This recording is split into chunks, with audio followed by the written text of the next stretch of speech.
bentar lagi udah mau Ramadan tahu. Emang narasumbernya siapa? Ustazah Badrah Yuni.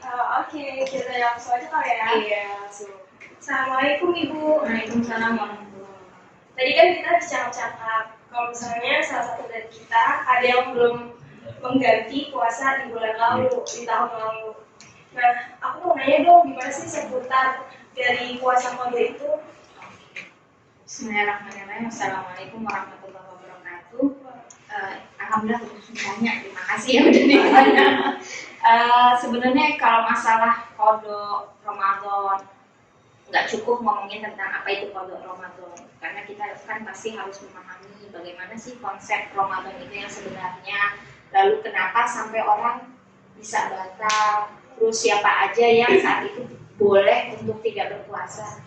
Yang saya mau tanyakan dulu, kenapa sampai mau Ramadan belum dikodok-kodok puasanya, ngapain aja? Katanya sih sibuk, Bu. Mungkin karena terlalu terleha-leha jadi menunda ya. Ya ini tanda-tanda orang yang menghabiskan waktu dengan hal-hal yang tidak bermanfaat. Iya, Astagfirullah. Cuman gini loh, orang kenapa bisa sampai nggak berpuasa? Kalau perempuan kan haid atau nifas, atau misalnya dia kondisinya hamil atau menyusui, itu kan memungkinkan untuk seorang tidak berpuasa. Ada juga kondisi di mana seorang itu sakit, orang tua, atau misalnya dia pikun, dia mempunyai kelainan dalam pemikirannya, atau bisa juga karena dia dalam keadaan musafir, perjalanan, sehingga kan memungkinkan dia untuk tidak berpuasa. Nah, kewajiban qadha ini buat siapa? Apakah buat semua orang yang sudah kita sebutkan tadi, atau sekedar buat perempuan-perempuan yang haid? Tentunya kalau misalnya orangnya itu udah tua, atau misalnya orangnya itu sakit, sampai misalnya dia sakit nih sebelum pas lagi Ramadan, jadi nggak mungkin untuk berpuasa. Pas sesudah Ramadan dari Syawal sampai Sya'ban berikutnya dia masih sakit, jadi kan mau qadha juga bingung. Akhirnya sampai lagi Ramadan. Nah itu harusnya gimana sih solusinya? Lain halnya kalau misalnya dia itu sehat, atau misalnya perempuan haid.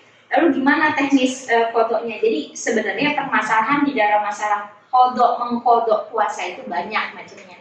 Tapi saya coba perinci ya satu persatu. Yang pertama adalah ketika seorang itu udah tua dan dia itu sakitnya udah parah, nggak mungkin sembuh, gimana sih caranya? Dibayar fidyah. Fidyah. Berapa banyak fidyahnya? Fidyahnya itu 1 mud. Kalian tahu nggak 1 mud itu berapa? Pernah dengar nggak 1 mud itu? Ada istilah 1 sok, ada istilah 1 mud. Kalau kalian bayar zakat fitrah itu berapa sih? Zakat fitrah berapa sih zakat fitrah? 3,5 gram. Itu namanya 1 sok. Kalau 1 mud itu 600 gram liter. Jadi ibaratnya kalau misalnya kalian, misalnya nih, kalau kita kan bayar zakat kadang-kadang beras, kadang-kadang uang, ya kan? Kalau uang seharga berapa?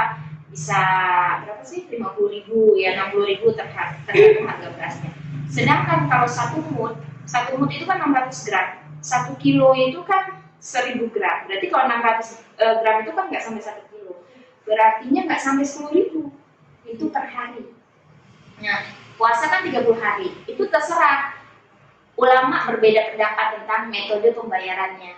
Nah, 1 mud itu bisa dikategorikan bahwa kita memberikan makan kepada fakir miskin, makanan yang kayak misalnya kalian makan nasi rames atau nasi padang, boleh kayak gitu, atau misalnya kalian memberikan beras. Ya, jadi kalau misalnya 30 hari puasa, apakah harus setiap hari ngasih orang 600 gram beras, ataukah dalam 1 hari dikumpulkan 30 fakir miskin, kasih 600 gram beras, atau misalnya kita nggak mau ngasih beras nih, nanti kan belum tentu dia punya minyak, punya air buat dibeli, nggak punya duit. Akhirnya ya udah saya kasih aja nih makan kadang gitu ya, kumpulin fakir miskin 30 orang, boleh nggak? Boleh. Jadi intinya per hari, 1 hari kita nggak puasa, ketika dia itu sakitnya sudah lama, nggak mungkin sembuh, dan mungkin Ramadan berikutnya juga tidak mungkin bertemu. Ini syariat membolehkan untuk mengqadha puasa, digantikan bukan dengan puasa lagi, tapi dengan membayar fidyah. Caranya yang tadi saya sebutkan. Nah itu buat orang yang apa? Buat orang yang sakit, yang nggak mungkin sembuh. Tapi kalau sakitnya akan sembuh gimana? Ya dia harus mengqadha kapan dia sehat. Berarti jatuhnya hutang ya Bu? Jatuhnya hutang. Walaupun sudah membayar. Walaupun sudah kalau misalnya kemungkinan akan sembuh, nggak usah ini, kita tunggu aja, nggak apa-apa. Nah kalau misalnya perempuan haid, kalau haid kan berarti boleh dong kodok nanti dari bulan Syawal sampai Sya'ban berikutnya. Pertanyaannya adalah mana dulu yang harus kita lakukan? Sedangkan kan di Syawal itu ada puasa yang begitu banyak pahalanya ya kan. Kalau misalnya kita melakukan 6 hari puasa di bulan Syawal, pahalanya seperti puasa 1 tahun kan gitu. Mana nih yang didahulukan? Namanya perempuan sering haid, kita belum lebarannya, gimana makan kuenya kapan kalau puasa terus. Nah di sini mana yang harus didahulukan? Ulama juga berbeda pendapat dalam hal ini. Ada yang bilang puasa sunnah itu aja dulu karena waktunya itu kan khusus itu ya. Sedangkan puasa qadha bisa kapan saja. Tapi yang penting puasa qadhanya dilakukan sebelum Ramadan. Ya. Tapi kalau misalnya ingin yang afdolnya, maka puasa yang qadha didahulukan. Sesudah itu kalian puasa Ayyamul Bid, sesudah itu kalian puasa Syawal. Wah, tiap hari puasa dong, Bu. Banyak orang puasa kayak gitu sepanjang tahun puasa, yang penting ada waktu berbukanya, itu bisa dilakukan. Nah, kalau misalnya mereka sudah melakukan puasa sunnah itu karena terlalu banyak puasa sunnah atau terlalu banyak pekerjaan, sampai akhirnya lupa. Ini udah keburu nisfu nih. Kalau nisfu Sya'ban kan orang bilangnya, oh kalau udah nisfu Sya'ban, rapat tutup kan? Ya rapat tutup, jadinya udah nggak bisa nih. Kemarin juga ada yang nanya sama saya, Bu gimana? Saya kan udah masuk nisfu Sya'ban, sedangkan belum qadha. Saya bilang nggak apa-apa kok. Jadi laporan itu bisa diedit ya? Oke kan?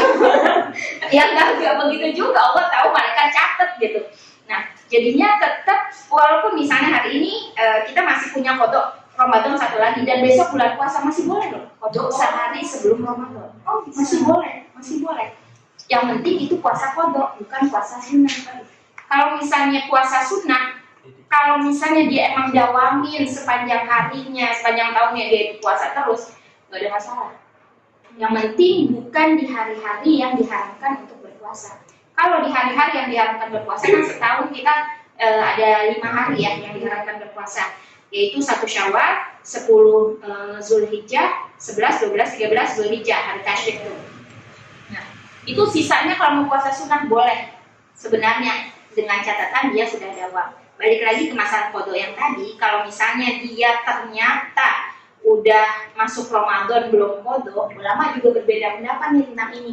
Apakah dia hanya qadha aja, ataukah dia qadhanya jadi double, ya 2 kali lipat, ataukah qadha plus mud bayar fidyah? Itu ulama berbeda pendapat lagi. Apakah ada dosa di situ? Di dalam mazhab Hanafi bilang udah qadha aja, nggak pakai mud mudan, tapi di situ Allah benci, berarti ada dosa.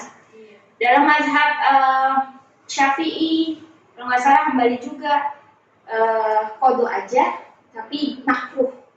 Ya, karena kan kita nggak ngambil waktu afdolnya kan.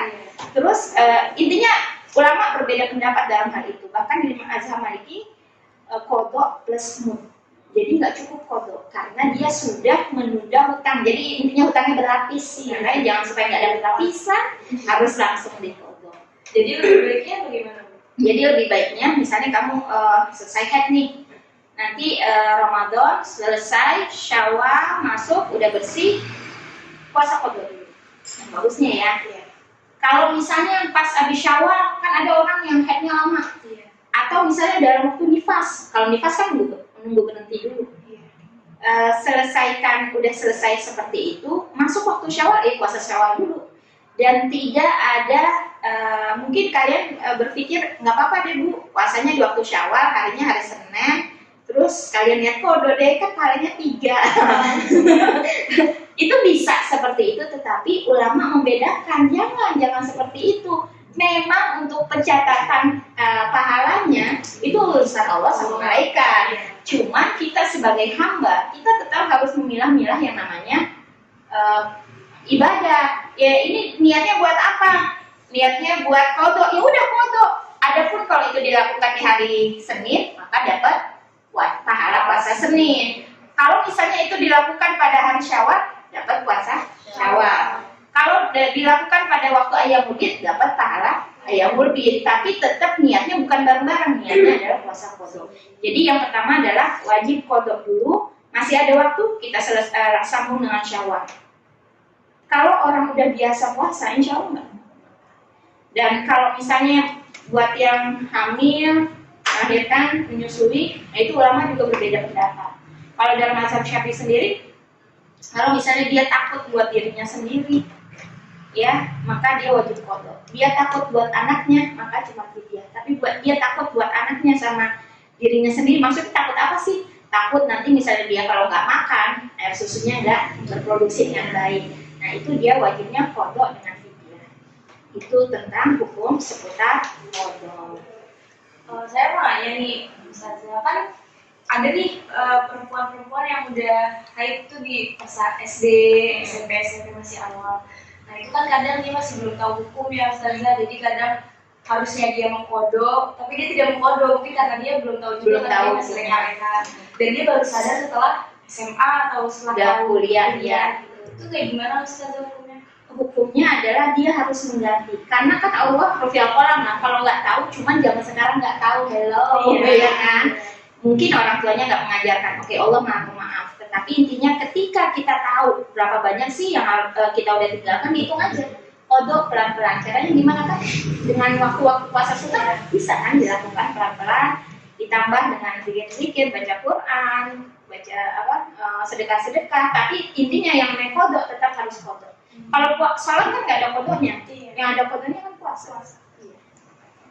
Seperti itu. Jadi kita cukup mengkodok aja. Cukup mengkodok dan minta ampun sama Allah, ya Allah, nggak perlu membayar fidyah. Mungkin kan kalau di hari-hari biasa ya, hari-hari puasa tuh kita namanya manusia pasti pernah yang namanya mengganggu sholat, ya kan? Terus kita sudah menjalankan ibadah sunnah yang lainnya, yang diwajibin lainnya. Itu kira-kira kita pas kita melakukan ibadah itu misalnya puasa, terus kita tetap dapat dosa dari yang kita nggak sholat, atau memang kita sudah mendapat pahala dari yang kita puasa? Masing-masing ibadah itu kan ada bagian-bagiannya ya. Kalau misalnya pernah nggak puasa, maka cara menggantinya dengan puasa juga. Pernah nggak sholat, maka menggantinya dengan sholat juga. Kalau pas lagi puasa nggak sholat, dosanya berlipat dong. Tapi kalau misalnya dia pernah nggak sholat, tapi saat ini puasa, ya tetap dapat pahala puasa. Adapun dosa itu nanti dengan cara istighfar, minta ampun sama Allah, jadi akan sholat lagi.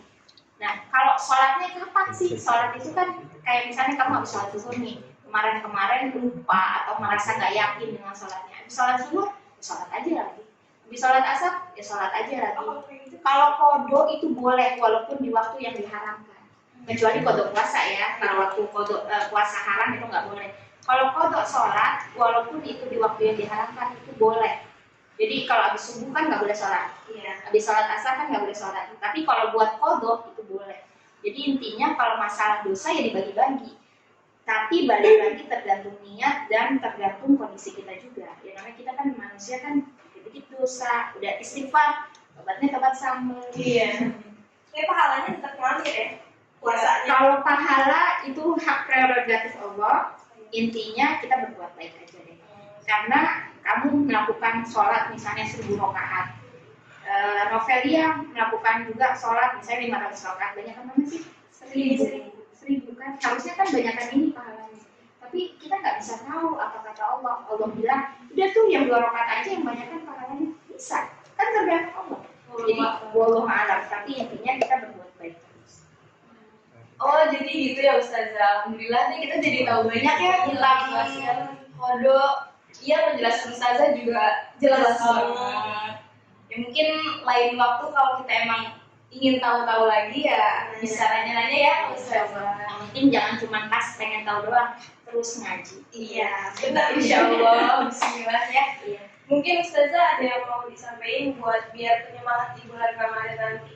Buat penyemangat di bulan Ramadan nanti, ya intinya sih banyakin zikir, banyakin baca Quran, banyakin sedekah, banyakin sholawat, dan banyakin niatnya ikhlas karena Allah. Karena kan Novelia dan Maula. Novelia Maula kenapa puasa? Biar cantik Bu. Ya itu harus dihindarkan. Itu Intinya semuanya niatnya karena Allah dan berdoa sama Allah, ya Allah kalau bisa jangan kebanyakan kodoknya deh. Karena kan hadis juga masalah, walaupun itu semuanya udah ada aturannya, ada siklusnya, tapi itu kan juga faktor psikologis. Makin kalau kita minta jangan kebanyakan kodoknya, di saat kita berpuasa kita kan lebih banyak bisa beribadah ketimbang kitanya tidur, lihat HP, bantuin, bukan bantuin sih, ngerecokin mama masak gitu, gitu aja. Terima kasih Ustazah. Mungkin itu aja ya Ustazah ya, terima kasih banyak. Mungkin kita bertemu lagi. Assalamualaikum warahmatullahi wabarakatuh. Waalaikumsalam warahmatullahi wabarakatuh.